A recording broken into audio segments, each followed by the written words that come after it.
Fifth module start ചെയ്യുവാണ്.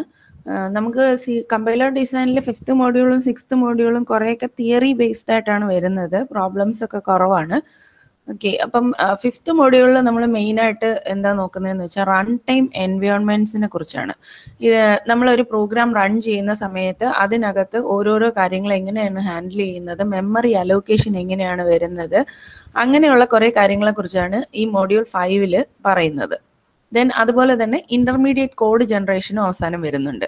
Okay, അപ്പോൾ അതിൽ ആദ്യമായിട്ട് റൺ ടൈം എൻവയോൺമെന്റ് എന്ന് പറഞ്ഞു കഴിഞ്ഞാൽ തന്നെ എന്താണ്, റൺ ടൈം സപ്പോർട്ട് പാക്കേജിനെ കുറിച്ചാണ്. അതായത് allocation and D allocation of data objects. നമ്മൾ ഒരു പ്രോഗ്രാം നമ്മൾ റൺ ചെയ്യിപ്പിക്കുകയാണ്. റൺ ചെയ്യിപ്പിക്കുന്ന സമയത്ത് നമ്മുടെ പ്രോഗ്രാമിനകത്ത് നമ്മൾ കുറേ ഡേറ്റ ഒബ്ജക്ട്സ് ഒക്കെ ക്രിയേറ്റ് ചെയ്യുകയും യൂസ് ചെയ്യുകയൊക്കെ ചെയ്യുന്നുണ്ടാവും. അപ്പോൾ അതിന് വേണ്ടിയിട്ടുള്ള മെമ്മറി സ്പേസ് അലോക്കേറ്റ് ചെയ്യണം. അതുപോലെ തന്നെ അതിൻ്റെ യൂസ് കഴിയുമ്പോൾ അല്ലെങ്കിൽ ആ പ്രോഗ്രാമിൻ്റെ എക്സിക്യൂഷൻ ടെർമിനേറ്റ് ആവുന്ന സമയത്ത് ആ ഡേറ്റ ഒബ്ജക്ട്സിന് ഡിഅലോക്കേറ്റ് ചെയ്ത് ആ മെമ്മറി ഡിഅലോക്കേറ്റ് ചെയ്ത് മറ്റുള്ള ആവശ്യങ്ങൾക്ക് യൂസ് ചെയ്യുകയും വേണം അല്ലേ. അപ്പം ഇങ്ങനെയുള്ള allocation and deallocation of data ഒബ്ജക്ട്സിനെ മാനേജ് ചെയ്യുന്നത് റൺ ടൈം സപ്പോർട്ട് പാക്കേജ് ആണ്. അത് നമ്മുടെ മിക്കവാറും ഉള്ള എല്ലാ കമ്പൈലേഴ്സിലും ഉള്ള ഒരു ഫീച്ചറാണ് റൺ ടൈം സപ്പോർട്ട് പാക്കേജ് എന്ന് പറയുന്നത്. അപ്പോൾ each execution of a semantic procedure is referred to as an activation of the procedure. നമ്മൾ ഒരു പ്രോഗ്രാം റൺ ചെയ്ത് തുടങ്ങുന്നു. ഇപ്പം നമ്മൾ സി പ്രോഗ്രാം ഒക്കെയാണ് എഴുതുന്നതെങ്കിൽ അതിനകത്ത് നമ്മൾ ഫങ്ഷൻസ് ആയിട്ടാണ് എഴുതുന്നത്. So whenever we are starting the execution of that particular function or procedure, it is referred to as activation of the procedure എന്നാണ് അതിനെ അറിയപ്പെടുന്നത്.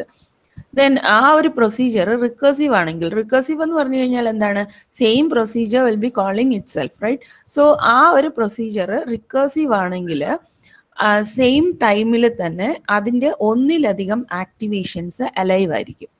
Okay, so if the procedure is recursive, several of its activations may be alive at the same time. So അങ്ങനെ വരുന്ന സമയത്ത് എന്ന് പറയുമ്പോഴത്തേനും ഓരോ ആക്ടിവേഷനും data objects different ആയിരിക്കും. പക്ഷെ സെയിം ഡേറ്റ ഒബ്ജക്ട്സ് ആണ് നമ്മൾ ഡിഫൈൻ ചെയ്തിരിക്കുന്നത്. പക്ഷെ ഓരോ ആക്ടിവേഷൻസിനും യൂസ് ചെയ്യുന്ന ആ ഡേറ്റ ഒബ്ജക്ട്സ് എന്ന് പറയുന്നത് സെപ്പറേറ്റ് ആണ്. അപ്പോൾ ഓരോ തവണയും ആക്ടിവേഷൻസ് വരുമ്പോൾ അതിന് കറസ്പോണ്ടിങ് ആയിട്ടുള്ള ഡേറ്റ ഒബ്ജക്ട്സ് ഇതിനെ അലോക്കേറ്റ് ചെയ്യുകയും അതുപോലെ തന്നെ അതിൽ നിന്ന് പുറത്തിറങ്ങുന്ന സമയത്ത് അതിനെ ഡീഅലോക്കേറ്റ് ചെയ്യുകയൊക്കെ ചെയ്യണം. അപ്പം അങ്ങനെയുള്ള കാര്യങ്ങളൊക്കെ മാനേജ് ചെയ്യുന്നത് ഈ റൺ ടൈം എൻവയോൺമെന്റിലാണ്. ഓക്കെ, ഇനി അതുപോലെ തന്നെ ഒരു ഡേറ്റ ഒബ്ജക്റ്റിനെ റൺ ടൈമിൽ ഡിറ്റർമിൻ ചെയ്യുന്നത് അതിൻ്റെ ടൈപ്പ് വെച്ചിട്ടാണ്. ഓക്കെ, നമ്മളിപ്പോൾ ഇൻറ്റിജർ ആണോ ഫ്ലോട്ട് ആണോ അങ്ങനെയുള്ള ആ ഒരു ടൈപ്പ് സ്പെസിഫൈ ചെയ്ത് കൊടുക്കുന്നുണ്ട്. അപ്പോൾ ആ ടൈപ്പിന് സ്പെസിഫിക്കേഷൻ യൂസ് ചെയ്തുകൊണ്ടാണ് അതിൻ്റെ റെപ്രസെൻറ്റേഷൻ ചെയ്യുന്നത്. ഇനി ഇതിനകത്ത് നമ്മൾ സോഴ്സ് ലാംഗ്വേജിനകത്ത് നമ്മൾ എന്തൊക്കെ പ്രൊവൈഡ് ചെയ്യണം, അത് റൺ ടൈം എൻവയോൺമെന്റിൽ എങ്ങനെയൊക്കെയാണ് അത് അഫക്റ്റ് ചെയ്യുന്നത്, ഇങ്ങനെയുള്ള കാര്യങ്ങളാണ് അടുത്ത് പഠിക്കുന്നത്. മെയിനായിട്ട് നമുക്ക് ഹാൻഡിൽ ചെയ്യേണ്ട ഒരു ഇഷ്യൂ എന്ന് പറയുന്നത് പ്രൊസീജിയർ ഹാൻഡ്ലിംഗ് ആണ്. ഫങ്ഷൻസിനെ നമ്മൾ ഫങ്ഷൻസ് എഴുതിയിട്ട് ഫങ്ഷൻസിനെ കോൾ ചെയ്യുകയും ഫങ്ഷൻസിൽ നിന്ന് റിട്ടേൺ ചെയ്യുകയൊക്കെ ചെയ്യുന്ന കാര്യങ്ങളാണ് മെയിനായിട്ട് നമുക്ക് ഹാൻഡിൽ ചെയ്യേണ്ടി വരുന്നത്. സോ അപ്പം അതിനകത്തെന്ന് പറഞ്ഞു കഴിഞ്ഞാൽ ഒരു പ്രൊസീജിയർ നമ്മൾ എഴുതുന്നു അല്ലെങ്കിൽ ഒരു ഫംഗ്ഷൻ എഴുതുമ്പോൾ അതിന് എന്തൊക്കെ പാർട്സ് ഉണ്ട്, ആ ഫംഗ്ഷനെ നമ്മൾ ഡിഫൈൻ ചെയ്ത് ആദ്യം ഡിക്ലെയർ ചെയ്യും അല്ലേ.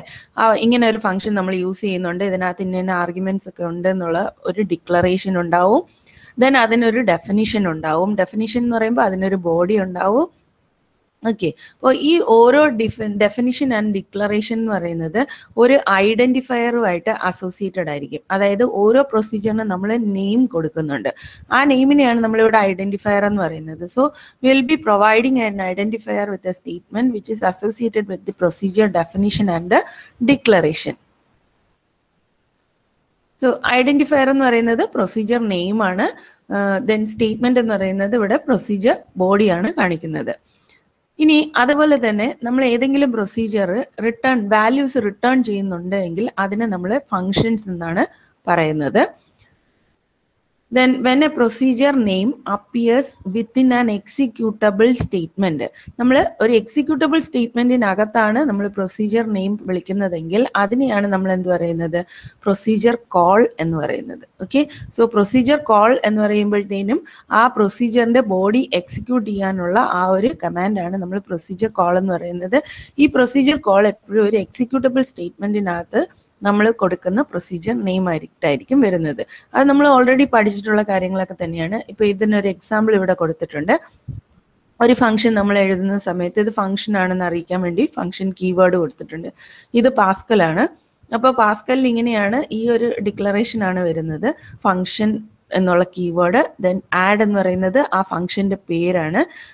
Then within bracket will be defining the formal parameters. അതായത് നമ്മൾ ഇവിടുന്ന്, അതായത് ഈ ഫംഗ്ഷനിലേക്ക് എന്തൊക്കെ വാല്യൂസ് ആണ് നമ്മൾ ഇങ്ങോട്ടേക്ക് പാസ് ചെയ്യുന്നത് എന്നുള്ളത് സ്പെസിഫൈ ചെയ്യുന്നതാണ് ഈ ഫോർമൽ പാരാമീറ്റേഴ്സ് എന്ന് പറയുന്നത്. സോ അപ്പോൾ ഇവിടെ വൈയും എക്സും ഇൻറ്റിജർ ആയിട്ട് ഡിഫൈൻ ചെയ്തിട്ടുണ്ട്. So these two are the formal parameters which we are sending into this function. Then അതിനുശേഷം കോളൻ ഇൻറ്റിജർ എന്ന് കൊടുത്തിട്ടുണ്ട്. അപ്പൊ ഇതെന്ന് പറയുന്നത് റിട്ടേൺ ടൈപ്പ് ആണ് കാണിക്കുന്നത്.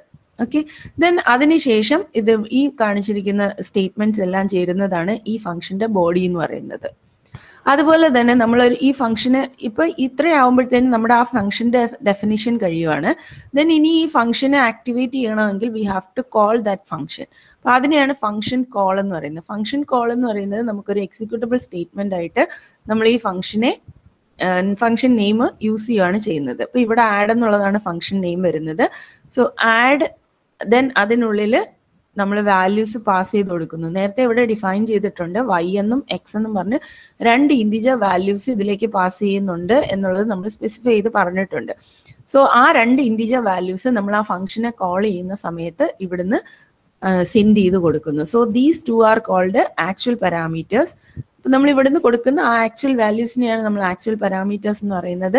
ഈ വാല്യൂസിനെ ഹോൾഡ് ചെയ്യാൻ വേണ്ടി ഫംഗ്ഷന്റെ പാരാമീറ്റേഴ്സ്, ഫംഗ്ഷൻ ആർഗ്യുമെന്റ്സിൽ നമ്മൾ സ്പെസിഫൈ ചെയ്യുന്ന ഐഡന്റിഫയേഴ്സിനെയാണ് നമ്മൾ ഫോർമൽ പാരാമീറ്റേഴ്സ് എന്ന് പറയുന്നത്.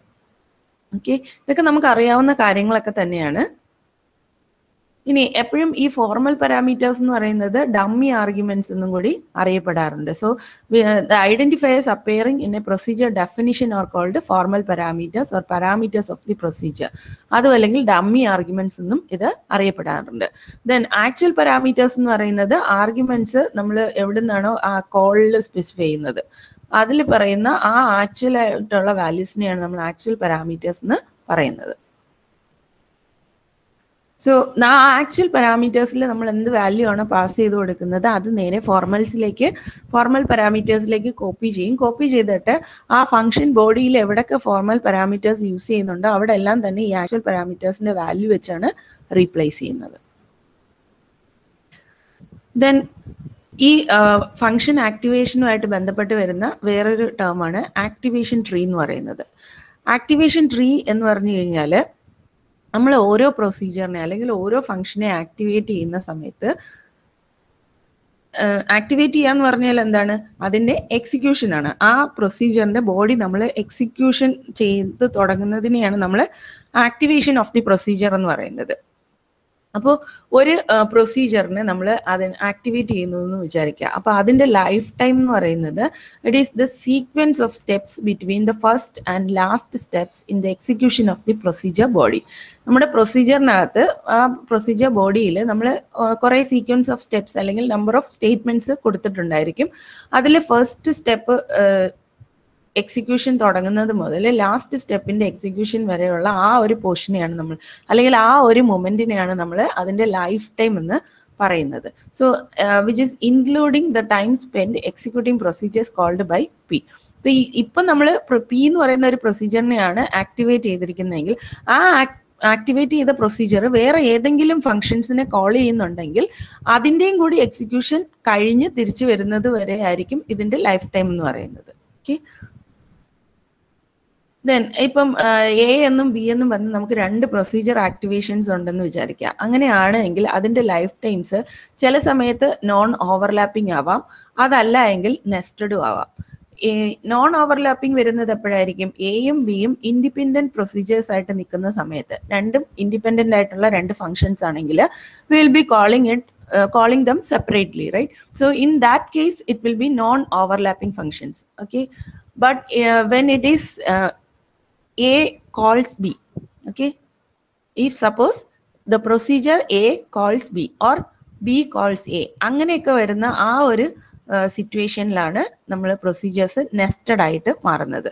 സോ അപ്പം ഏതൊരു പ്രൊസീജിയർ ആക്ടിവേഷൻ വന്നാലും ഇപ്പോൾ ഒന്നിലധികം പ്രൊസീജിയർ ആക്ടിവേഷൻസ് ഉണ്ടെങ്കിൽ അതിന്റെ ലൈഫ് ടൈം എന്ന് പറയുന്നത് ചില സമയത്ത് നോൺ ഓവർലാപ്പിംഗ് ആവാം, ചില സമയത്ത് നെസ്റ്റഡ് ആയിട്ടും വരാം. ഇനി അതുപോലെ തന്നെ പ്രൊസീജിയർ റിക്കർസീവ് ആണെങ്കിൽ എങ്ങനെയാണ്? If A new activation can begin before an earlier activation of the same procedure as ended.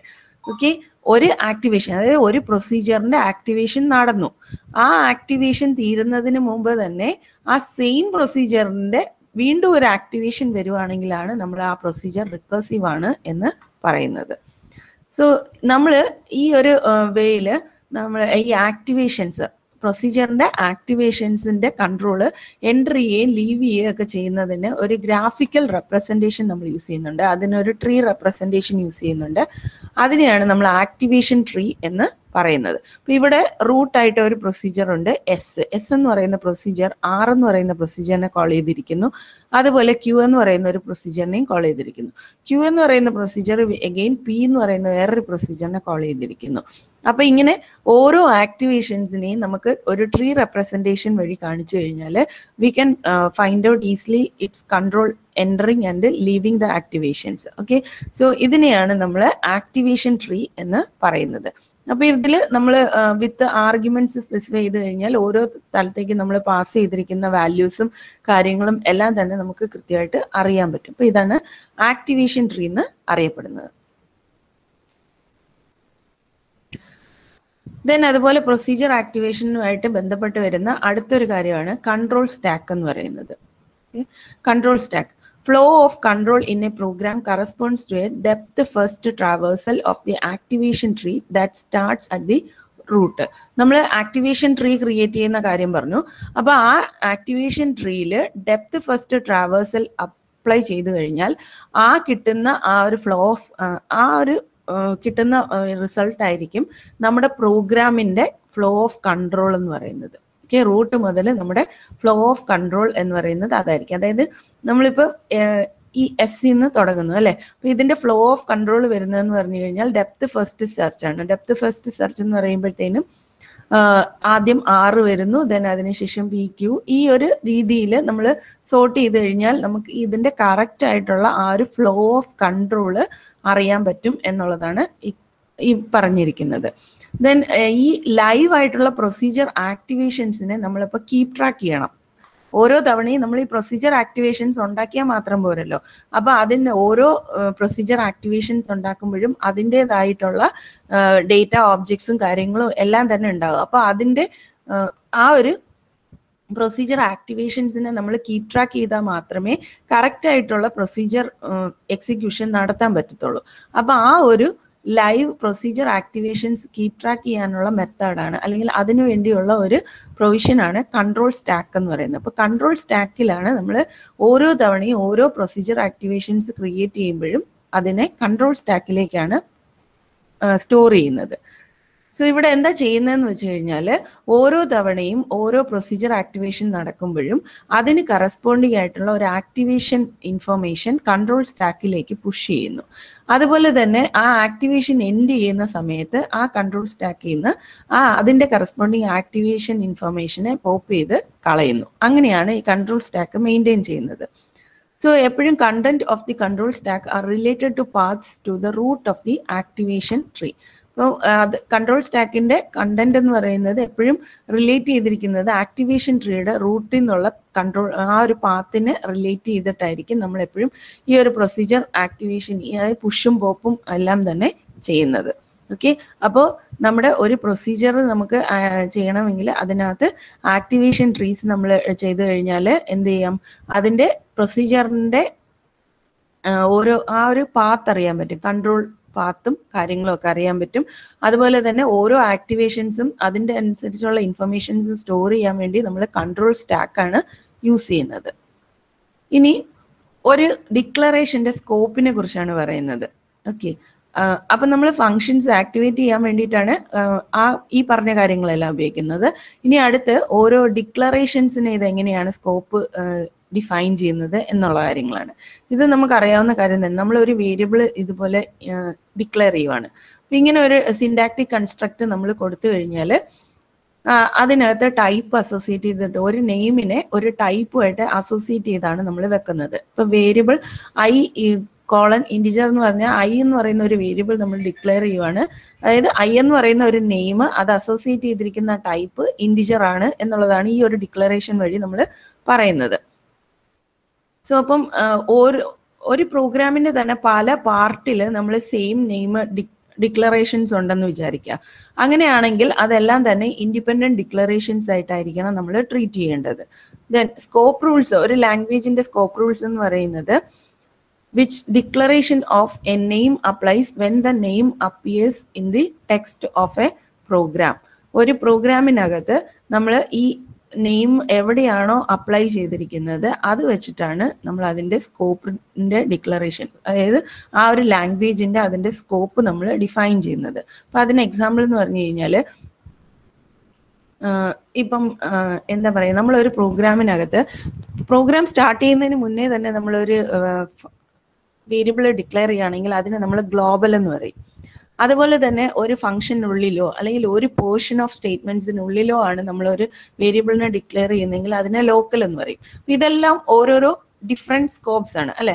നമ്മൾ പ്രോഗ്രാമിനകത്ത് ഏത് പോർഷനിലാണോ അതിന്റെ ആ ഒരു നെയിം നമ്മൾ യൂസ് ചെയ്യുന്നത് ആ ഇത് വെച്ചിട്ടാണ് നമ്മൾ അതിന്റെ സ്കോപ്പ് പറയുന്നത്. So portion of the program to which a declaration applies is called the scope of that declaration. Scope of a name is local if it is within the procedure. പ്രൊസീജിയറിനുള്ളിലാണെങ്കിൽ അതിനെ നമ്മൾ local എന്ന് പറയും. അത് അങ്ങനെയല്ല എങ്കിൽ അത് non local അല്ലെങ്കിൽ global എന്ന് നമ്മൾ പറയാറുണ്ട്. ഇനി കമ്പൈൽ ടൈമിൽ നമ്മൾ ഈ ഒരു സ്കോപ്പ് പറയാനും അല്ലെങ്കിൽ ഈ ഡിക്ലറേഷൻസ് ഒക്കെ വരുന്നതിനെയൊക്കെ നമ്മൾ സ്റ്റോർ ചെയ്യുന്നത് സിമ്പിൾ ടേബിൾസ് യൂസ് ചെയ്തിട്ടാണ്. Okay, the symbol table can be used to find the declaration that applies to a occurrence of a name. ഒരു നെയിമിന്റെ ഒക്കറൻസിൽ അതിന്റെ കറസ്പോണ്ടിങ് ആയിട്ടുള്ള ഡിക്ലറേഷൻ അറിയാൻ വേണ്ടിയിട്ട് നമുക്ക് സിമ്പിൾ ടേബിളിലാണ് നോക്കുന്നത്. സോ ഒരു തവണ നമ്മളൊരു ഡിക്ലറേഷൻ കണ്ടു കഴിഞ്ഞാൽ ആ സിമ്പിൾ ടേബിളിലേക്ക് നമ്മൾ അതിന് കറസ്പോണ്ടിങ് ആയിട്ട് ഒരു എൻട്രി ഇടുകയാണ് ചെയ്യുന്നത്. അങ്ങനെയാണ് നമ്മൾ ഡിക്ലറേഷൻസിനെ എപ്പോഴും കീപ് ട്രാക്ക് ചെയ്തുകൊണ്ടേ ഇരിക്കുന്നത്. ഓക്കെ, സോ അപ്പം ഇങ്ങനെയാണ് നമ്മൾ ഓരോ എന്താണ് റൺ ടൈം എൻവയോൺമെന്റിൽ സ്കോപ്പ് ഡിക്ലെയർ ചെയ്യുന്നത്. ഇനി അതുപോലെ തന്നെ ബൈൻഡിങ് ഓഫ് നെയിംസ് എങ്ങനെയാണ് വരുന്നത് എന്നുള്ളത്. ബൈൻഡിങ് ഓഫ് നെയിംസ് എന്ന് പറഞ്ഞു കഴിഞ്ഞാൽ എന്താണ്, നമ്മൾ ഒരു ഒബ്ജക്റ്റ് ഡിക്ലെയർ ചെയ്യുന്നു, ഒരു ഡേറ്റ ഒബ്ജക്റ്റിനെ ഡിക്ലെയർ ചെയ്ത് കഴിഞ്ഞാൽ നമ്മൾ പറഞ്ഞു നമ്മൾ അതിന് ഒരു നെയിം കൊടുക്കും. ആ നെയിമിനുള്ളിൽ നമ്മളൊരു വാല്യൂ സ്റ്റോർ ചെയ്യുകയാണ് ചെയ്യുന്നത്. ഓക്കെ, അപ്പോൾ ഈ നെയിം എന്ന് പറയുന്നത് ആക്ച്വലി ബൈൻഡ് ചെയ്തിരിക്കുന്നത് ഒരു സ്റ്റോറേജ് ലൊക്കേഷനുമായിട്ടായിരിക്കും. ഓക്കെ, അപ്പോൾ ഈ നെയിം ഏതെങ്കിലും ഒരു പെർട്ടിക്കുലർ നെയിമിനെ നമ്മളൊരു സ്റ്റോറേജ് ലൊക്കേഷനുമായിട്ട് മാപ്പ് ചെയ്യിപ്പിക്കുന്ന ആ ഒരു ഫംഗ്ഷനെയാണ് നമ്മൾ എൻവയോൺമെന്റ് എന്ന് പറയുന്നത്. അതുപോലെ ഒരു മെമ്മറി നമ്മൾ അസോസിയേറ്റ് ചെയ്ത് കഴിഞ്ഞാൽ ആ മെമ്മറിക്കുള്ളിലാണ് നമ്മൾ അതിന്റെ കറസ്പോണ്ടിങ് വാല്യൂ സ്റ്റോർ ചെയ്യുന്നത്. സോ ആ മെമ്മറി അഡ്രസ്സും അതിന്റെ കറസ്പോണ്ടിങ് വാല്യൂ ആയിട്ട് മാപ്പ് ചെയ്യിപ്പിക്കുന്ന ഫംഗ്ഷനെ നമ്മൾ സ്റ്റേറ്റ് എന്നാണ് പറയുന്നത്. സോ അപ്പോൾ സ്റ്റേറ്റ് റെഫർ ചെയ്യുന്നത് ഒരു നെയിമിന്റെ അസോസിയേറ്റഡ് ആയിട്ടുള്ള വാല്യൂവിനെ ആയിരിക്കും. എൻവയോൺമെന്റ് റെഫർ ചെയ്യുന്നത് നെയിമിന് അസോസിയേറ്റഡ് ആയിട്ടുള്ള സ്റ്റോറേജ് ലൊക്കേഷനെ ആയിരിക്കും. സോ ഇങ്ങനെയാണ് നമ്മൾ ബൈൻഡിങ് ചെയ്യുന്നത്. ബൈൻഡിങ് എന്ന് പറയുന്നത് ഒരു 2 സ്റ്റേജ് മാപ്പിംഗ് ആയിട്ടാണ് നമ്മൾ റൺ ടൈം എൻവയോൺമെന്റിൽ ചെയ്യുന്നത്. ഈ 2 സ്റ്റേജ് എന്ന് പറയുന്നത് നെയിമിനെ ആദ്യം നമ്മൾ സ്റ്റോറേജിലേക്ക് മാപ്പ് ചെയ്യുന്നു by using environment. Then storage will be mapped into a particular value which is called state. ഇങ്ങനെ 2 സ്റ്റേജ് മാപ്പിംഗ് ആണ് നമ്മൾ ബൈൻഡിങ്ങിന് വേണ്ടി യൂസ് ചെയ്യുന്നത്. ഓരോ തവണയും നമ്മൾ ഒരു അസൈൻമെന്റ് ചെയ്യുകയാണെന്ന് വിചാരിക്കുക. ഒരു വേരിയബിളിലേക്ക് നമ്മൾ എന്തെങ്കിലും ഒരു വാല്യൂ അസൈൻ ചെയ്യുകയാണെങ്കിൽ ഒരു കാരണവശാലും അതിന്റെ എൻവയോൺമെന്റ് ചേഞ്ച് ആവത്തില്ല. പിന്നെ എവിടെയാണ് ചേഞ്ച് ആവുന്നത്? സ്റ്റേറ്റ് ആണ് ചേഞ്ച് ആവുന്നത്. ഓക്കെ, അപ്പോൾ ഫോർ എക്സാമ്പിൾ നമുക്ക് ഒരു അഡ്രസ് സ്പേസ് ഉണ്ട്, 100 എന്ന് പറയുന്ന ഒരു മെമ്മറി ലൊക്കേഷൻ ഉണ്ട്. ആ 100ൽ അസോസിയേറ്റ് ചെയ്തിരിക്കുന്ന വേരിയബിൾ പൈ എന്നുള്ള ഒരു വേരിയബിൾ ആണ്. അതിനകത്ത് ഇപ്പോൾ ഹോൾഡ് ചെയ്തിരിക്കുന്ന വാല്യൂ 0 ആണെന്ന് വിചാരിക്കാം. സോ അങ്ങനെയാണെങ്കിൽ ഇതിൽ നിന്ന് നമുക്ക് എന്താ മനസ്സിലാക്കുക? 100 എന്ന് പറയുന്നത് അതിന്റെ എൻവയോൺമെന്റ് ആണ്, അതിന്റെ സ്റ്റേറ്റ് എന്ന് പറയുന്നത് 0 ആണ്. സോ നമ്മളിപ്പോൾ ഒരു assignment statement pi equal to 3.14 എന്നുള്ള ഒരു അസൈൻമെന്റ് സ്റ്റേറ്റ്മെന്റ് അപ്ലൈ ചെയ്യുവാണ്. അങ്ങനെയാണ് എങ്കിൽ ആ സെയിം സ്റ്റോറേജ് അഡ്രസ്സ് സെയിം തന്നെയാണ്. അതായത് ഇതിന്റെ എൻവയോൺമെന്റ് മാറുന്നില്ല, 100 തന്നെയാണ് ആ മെമ്മറി ലൊക്കേഷൻ എന്ന് പറയുന്നത്. അതേസമയം അതിന്റെ ഹോൾഡ് ചെയ്തിരിക്കുന്ന വാല്യൂ 0 എന്നുള്ളത് 3.14 ആയി മാറുകയാണ്. Which means the state will be change to 3.14. Okay, so അതാണ് പറയുന്നത്, ഒരു അസൈൻമെന്റ് സ്റ്റേറ്റ്മെന്റ് നമ്മൾ എപ്പോൾ അപ്ലൈ ചെയ്താലും ഒരു കാരണവശാലും അതിന്റെ എൻവയോൺമെന്റിന് ചേഞ്ച് വരത്തില്ല, സ്റ്റേറ്റിനാണ് ചേഞ്ച് വരുന്നത്. Then when an environment associates storage location S with a name X, we say that X is bound to S. Okay, നമ്മൾ ഒരു സ്റ്റോറേജ് ലൊക്കേഷന് എക്സ് എന്നുള്ളൊരു വാല്യൂ നമ്മൾ പറയുവാണ് എങ്കിൽ അതിനെ നമ്മൾ X is bound to S എന്നാണ് പറയുന്നത്. The association itself is referred to as binding of X. Okay, അപ്പോൾ ഈ ഒരു മാപ്പിങ്ങിനെയാണ് നമ്മൾ ബൈൻഡിങ് എന്ന് പറയുന്നത്. ഇനി അടുത്ത് സ്റ്റോറേജ് ഓർഗനൈസേഷൻ എങ്ങനെയാണ് പ്രൊവൈഡ് ചെയ്തിരിക്കുന്നത്, റൺ ടൈം ആയിട്ട് സ്റ്റോറേജ് ഓർഗനൈസേഷൻ എങ്ങനെയാണ് പ്രൊവൈഡ് ചെയ്തിരിക്കുന്നത് എന്നുള്ളതാണ് അടുത്ത് പഠിക്കാൻ പോകുന്നത്. ഇപ്പം നമ്മൾ ഒരു പ്രോഗ്രാം റൺ ചെയ്യുന്ന സമയത്ത് നമുക്ക് അതിൻ്റെ ഡേറ്റ ഒബ്ജക്ട്സ് സേവ് ചെയ്യാനും ബാക്കി കൺട്രോൾ ഇൻഫർമേഷൻസ് സേവ് ചെയ്യാനും ഒക്കെ വേണ്ടിയിട്ട് നമുക്ക് മെമ്മറി ആവശ്യമുണ്ട്. അപ്പോൾ ഓരോ തവണയും ഓരോ പ്രൊസീജിയർ നമ്മൾ റൺ ചെയ്യുന്ന സമയത്തും അതിനാവശ്യമായിട്ടുള്ള റൺ ടൈം സ്റ്റോറേജ് എങ്ങനെയാണ് ഓർഗനൈസ് ചെയ്തിരിക്കുന്നത്. അപ്പോൾ അതിനെന്ന് പറഞ്ഞു കഴിഞ്ഞാൽ ആദ്യം sub division of run time memory. നമുക്ക് റൺ ടൈം മെമ്മറിയിൽ എന്തൊക്കെ കാര്യങ്ങളാണ് ഒരു കമ്പൈലർ സ്റ്റോർ ചെയ്യുന്നത് എന്നുള്ളതാണ് ആദ്യം അറിയേണ്ടത്. ഇപ്പോൾ കമ്പൈലർ ഒരു പ്രോഗ്രാം എക്സിക്യൂഷൻ സ്റ്റാർട്ട് ചെയ്യുന്ന സമയത്ത് ഓപ്പറേറ്റിംഗ് സിസ്റ്റത്തിൽ നിന്ന് ഒരു ബ്ലോക്ക് ഓഫ് മെമ്മറി മേടിക്കും. മേടിച്ചതിന് ശേഷം അതിനകത്ത് ടാർഗറ്റ് കോഡ് ജനറേറ്റ് ചെയ്ത ടാർഗറ്റ് കോഡ് സൂക്ഷിക്കണം, അതുപോലെ ഡേറ്റ ഒബ്ജക്ട്സ് സൂക്ഷിക്കണം, അതുപോലെ തന്നെ counterpart of the control stack to keep track of procedure activations. ഇത്രയും കാര്യങ്ങളാണ് കമ്പൈലറിന് ഒരു റൺ ടൈം സ്റ്റോറേജിൽ സൂക്ഷിക്കാനുള്ള കാര്യങ്ങൾ എന്ന് പറയുന്നത്. അതായത് ആ നമ്മളിപ്പോൾ റൺ ചെയ്യുന്ന ആ പ്രോഗ്രാമിന് കറസ്പോണ്ടിങ് ആയിട്ട് നമ്മൾ ജനറേറ്റ് ചെയ്ത ടാർഗറ്റ് കോഡ് നമുക്ക് വേണം. ദെൻ അതുമായിട്ട് അസോസിയേറ്റ് ചെയ്ത് നമ്മൾ യൂസ് ചെയ്യാൻ പോകുന്ന ഡേറ്റ ഒബ്ജക്ട്സിന് കീപ്പ് ചെയ്യണം. അതുപോലെ തന്നെ അതിനകത്ത് എന്തെങ്കിലും പ്രൊസീജിയർ ആക്ടിവേഷൻസ് ഉണ്ടാവുന്നുണ്ടെങ്കിൽ അതിനെ കീപ് ട്രാക്ക് ചെയ്യാൻ വേണ്ടിയിട്ട് ഒരു കൺട്രോൾ സ്റ്റാക്ക് വേണം. ഇത്രയും കാര്യങ്ങളാണ് നമുക്ക് ആവശ്യമായിട്ട് വരുന്നത്.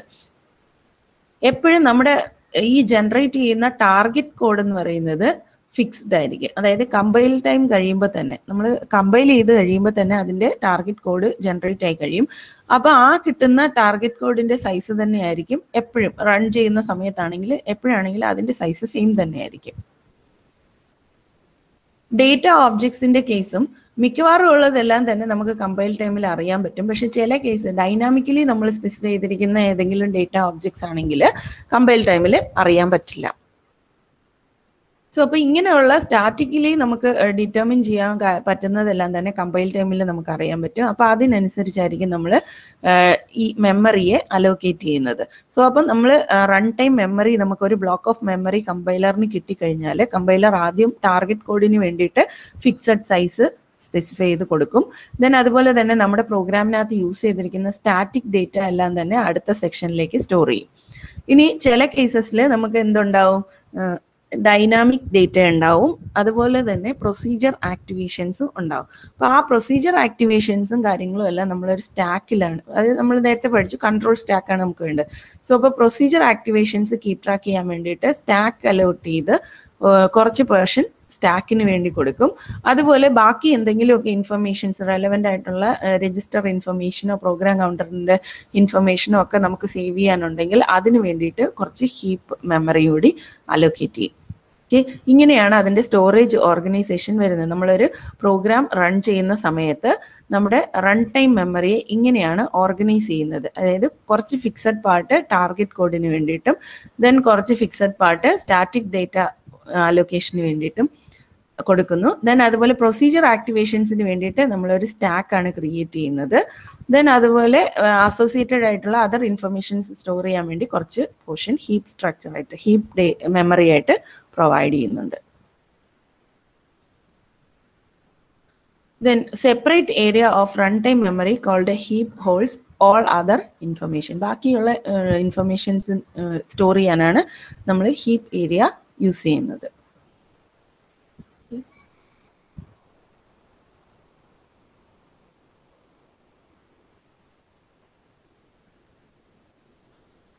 ദെൻ അടുത്തതെന്ന് പറഞ്ഞാൽ ആക്ടിവേഷൻ റെക്കോർഡ്സിനെ കുറിച്ചാണ്. ആക്ടിവേഷൻ റെക്കോർഡ് എന്ന് പറയുന്നത് നമ്മൾ നേരത്തെ തന്നെ പഠിച്ചു. ഒരു ആക്ടിവേഷൻ എന്ന് പറഞ്ഞു കഴിഞ്ഞാൽ എന്താണ്, ഒരു ഫംഗ്ഷൻ ആക്ടിവേറ്റ് ആവുന്ന ആ ഒരു സമയത്ത് അതിനെ കീപ് ട്രാക്ക് ചെയ്യുന്നതിനെയാണ് നമ്മൾ ആക്ടിവേഷൻ എന്ന് പറയുന്നത്, അല്ലെ. അപ്പൊ അത് കീപ് ട്രാക്ക് ചെയ്യാൻ വേണ്ടിയിട്ട് നമ്മൾ ഇൻഫർമേഷൻസ് കളക്ട് ചെയ്ത് സ്റ്റോർ ചെയ്യുന്നുണ്ട്. അതിനെയാണ് ആക്ടിവേഷൻ റെക്കോർഡ് എന്ന് പറയുന്നത്. So the information needed by a single execution of a procedure is managed using a continuous block of storage called an activation record or frame. Activation record അല്ലെങ്കിൽ frame എന്നറിയപ്പെടുന്നു. അപ്പോൾ activation record അല്ലെങ്കിൽ frame എന്നറിയപ്പെടുന്നത് എന്താണ്, ഓരോ തവണയും നമ്മൾ ഓരോ എക്സിക്യൂഷൻ, ഒരു പ്രൊസീജിയറിന്റെ എക്സിക്യൂഷൻ സ്റ്റാർട്ട് ചെയ്യുന്ന സമയത്തും അതിനാവശ്യമായിട്ടുള്ള ഇൻഫർമേഷൻസ് ഒരു കണ്ടിന്യൂസ് ബ്ലോക്ക് ഓഫ് സ്റ്റോറേജിനകത്ത് നമ്മൾ കീപ്പ് ചെയ്യുന്നുണ്ട്. അതിനെയാണ് ആക്ടിവേഷൻ റെക്കോർഡ് അല്ലെങ്കിൽ ഫ്രെയിം എന്ന് പറയുന്നത്. സോ ഈ ആക്ടിവേഷൻ റെക്കോർഡിന്റെ പർപ്പസ് എന്താണെന്നുള്ളതാണ്. അതിന്റെ ഫസ്റ്റ് പർപ്പസ് എന്ന് പറയുന്നത് to store temporary values in the evaluation of expression. നമുക്ക് ഒരു ഫംഗ്ഷൻ ഉണ്ട്, ആ ഫംഗ്ഷനകത്ത് ചിലപ്പോൾ ഈ എക്സ്പ്രഷൻ ഇവാലുവേഷൻ ഒക്കെ ഉണ്ടായിരിക്കും. അപ്പൊ ആ എക്സ്പ്രഷൻസ് ഇവാലുവേറ്റ് ചെയ്ത് വരുന്ന ടെമ്പററി വാല്യൂസ് സ്റ്റോർ ചെയ്യാൻ നമുക്ക് വേണം. ടെമ്പററി വാല്യൂസ് ഒക്കെ നമുക്ക് ഈ ആക്ടിവേഷൻ റെക്കോർഡിനകത്ത് സ്റ്റോർ ചെയ്ത് വെക്കാം. അതുപോലെ തന്നെ രണ്ടാമത്തെ പർപ്പസ് എന്ന് പറഞ്ഞാൽ ലോക്കൽ ഡേറ്റ, ആ ഫംഗ്ഷനകത്ത് യൂസ് ചെയ്തിരിക്കുന്ന അതിൻ്റെ മാത്രമായിട്ട് ആവശ്യമായിട്ടുള്ള കുറേ ഡേറ്റ ഉണ്ടാവും. ആ ലോക്കൽ ഡേറ്റയെ ഹോൾഡ് ചെയ്യാനും നമ്മൾ ഈ ആക്ടിവേഷൻ റെക്കോർഡ്സ് ആണ് യൂസ് ചെയ്യുന്നത്. ദെൻ അതുപോലെ തന്നെ ആ മെഷീൻ സ്റ്റാറ്റസ് ഹോൾഡ് ചെയ്യാൻ വേണ്ടിയിട്ട്, അതായത് നമ്മളിപ്പോൾ ഓരോ പ്രൊസീജിയറും കോൾ ചെയ്യുന്ന സമയത്ത് ആ മെഷീനിന്റെ ഇപ്പോഴത്തെ സ്റ്റാറ്റസ് എന്താണ്, അല്ലെങ്കിൽ അതിന്റെ കഴിഞ്ഞു കഴിയുമ്പോൾ അതിന്റെ സ്റ്റാറ്റസ് എന്ത് വരും, അപ്പൊ അങ്ങനെയുള്ള കാര്യങ്ങൾ, അങ്ങനെയുള്ള ഇൻഫർമേഷൻസ് ഒക്കെ സ്റ്റോർ ചെയ്യാനും നമ്മൾ ആക്ടിവേഷൻ റെക്കോർഡ്സ് യൂസ് ചെയ്യുന്നുണ്ട്. So this includes value of the program counter and machine registers that have to be restored when control returns from the procedure. ഇതെന്ന് പറയുന്നത് നമ്മളിപ്പോൾ ഒരു പ്രൊസീജിയറിനെ കോൾ ചെയ്യുന്ന സമയത്ത് പ്രോഗ്രാം കൗണ്ടറിന്റെ വാല്യൂ നമ്മൾ ഒരിടത്ത് സേവ് ചെയ്യുന്നു. അതുപോലെ തന്നെ അപ്പോഴത്തെ മെഷീൻ സ്റ്റാറ്റസ് എല്ലാം അല്ലെങ്കിൽ രജിസ്റ്റേഴ്സിന്റെ അകത്തുള്ള വാല്യൂസ് എല്ലാം സേവ് ചെയ്ത് വെച്ചിട്ടാണ് നമ്മൾ ഒരു പ്രൊസീജിയറിനെ ആക്ടിവേറ്റ് ചെയ്യാൻ പോകുന്നത്. അപ്പോൾ അങ്ങനെ പോകുന്ന ആ സമയത്ത് നമ്മൾ സ്റ്റോർ ചെയ്യുന്ന ആ ഇൻഫർമേഷൻസിനെയാണ് നമ്മൾ ആ മെഷീന്റെ സ്റ്റാറ്റസ് എന്ന് പറയുന്നത്. അതുണ്ടെങ്കിൽ മാത്രമേ നമുക്ക് പിന്നീട് ഇതിന്റെ ആക്ടിവേഷൻ കഴിഞ്ഞ് ഈ പ്രൊസീജിയറിന്റെ എക്സിക്യൂഷൻ കഴിഞ്ഞ് തിരിച്ചു പോകാൻ നേരത്ത് പോകാനുള്ള റിട്ടേൺ അഡ്രസ്സും കാര്യങ്ങളും ഒക്കെ കിട്ടത്തുള്ളൂ. അപ്പൊ അതാണ് നമ്മളിവിടെ മെഷീൻ സ്റ്റാറ്റസ് ആയിട്ട് പറയുന്നത്. ദെൻ അതുപോലെ തന്നെ ഓപ്ഷണൽ ആയിട്ടുള്ള ഒരു ആക്സസ് ലിങ്ക് പ്രൊവൈഡ് ചെയ്യാറുണ്ട്, which refers to non local data. നമ്മൾ ലോക്കൽ ഡേറ്റയ്ക്ക് വേണ്ടിയിട്ട് ഒരു പോർഷൻ നമ്മൾ പറഞ്ഞു, അതുപോലെ തന്നെ നോൺ ലോക്കൽ ഡേറ്റ ഒക്കെ നമ്മൾ യൂസ് ചെയ്യാറുണ്ട്. അപ്പൊ അങ്ങനെയുള്ള ഒരു ആക്സസ് ലിങ്ക് പ്രൊവൈഡ് ചെയ്യുന്നത് നമ്മൾ ആക്ടിവേഷൻ റെക്കോർഡിലാണ്. ദെൻ അതുപോലെ തന്നെ കൺട്രോൾ ലിങ്ക് പ്രൊവൈഡ് ചെയ്യാറുണ്ട്. അതായത് നമ്മുടെ ഈ ഒരു ഫംഗ്ഷൻ ആക്ടിവേഷൻ നടന്നു, ഈ ഫംഗ്ഷൻ വേറൊരു ഫംഗ്ഷനെ കോൾ ചെയ്യുവാണെങ്കിൽ ആ ഫംഗ്ഷനിലേക്ക് ലിങ്ക് ചെയ്യാനുള്ള ഒരു പോയിന്റർ വേണം. അപ്പൊ അതും നമ്മൾ ഈ ആക്ടിവേഷൻ റെക്കോർഡിലാണ് സ്പെസിഫൈ ചെയ്യുന്നത്. അപ്പൊ ഇത്രയും കാര്യങ്ങൾ ഈ ആക്ടിവേഷൻ റെക്കോർഡിന്റെ പർപ്പസസ് ആണ്. ഇനി ഇതും കൂടിയുണ്ട്, field for actual parameters to supply parameters to the called procedure.